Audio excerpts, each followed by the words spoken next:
Assalamualaikum warahmatullahi wabarakatuh. Waalaikumsalam warahmatullahi wabarakatuh. Good morning everyone, my name is Agista Zahwa and I would like to present my opinion toward the videos given. So this material was presented by Dr. Willy Arianandya to provide information about the differences that arise and also possible strategies to be used in ESL and EFL classroom.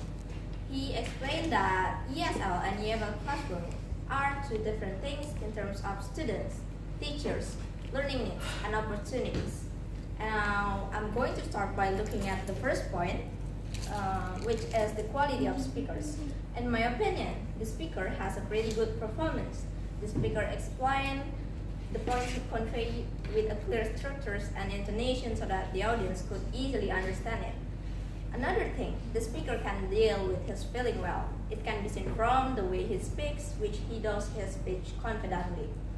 And moreover, the speaker can read the audience and the atmosphere around them very well. On the other hand, even though he can control his feeling well, the speaker still uses the words quite often, such as and and seem to be silent for a few moments to choose the word he is saying. Last but not least, the speaker seems to look rushing through his content. Even though he talks for 35 minutes without pauses, the speakers look a bit rushed. Secondly, I'm going to talk about the presentation. The speaker seemed to understand the presentation he was bringing, so he could connect one material to another very well. We can see the way he gives example in his material. He simply makes a good point, a great example, jokes, and stories that make the audience understand the topic being discussed, even though the message conveyed is simplified. However, in my opinion, the speaker still needs to fix or modify the presentation slides. The presentation slides used look very simple.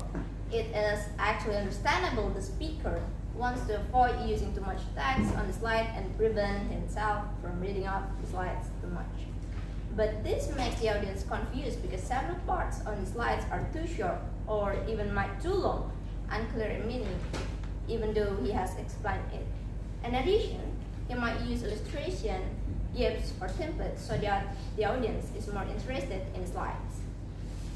To sum up my speech, in my opinion, this presentation of Dr. Willy Arianandya can be counted as an effective presentation. The audience can easily get the message he wants to convey.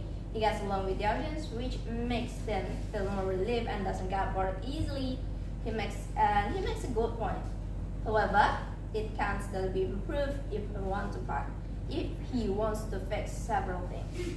Another thing, maybe he needs to shorten his speech or take a break because he talks for 35 minutes non-stop, so he doesn't tire off. And I sincerely appreciate that I have had this opportunity to present to you. Thank you very much for your attention and have a great day ahead. Assalamualaikum warahmatullahi wabarakatuh.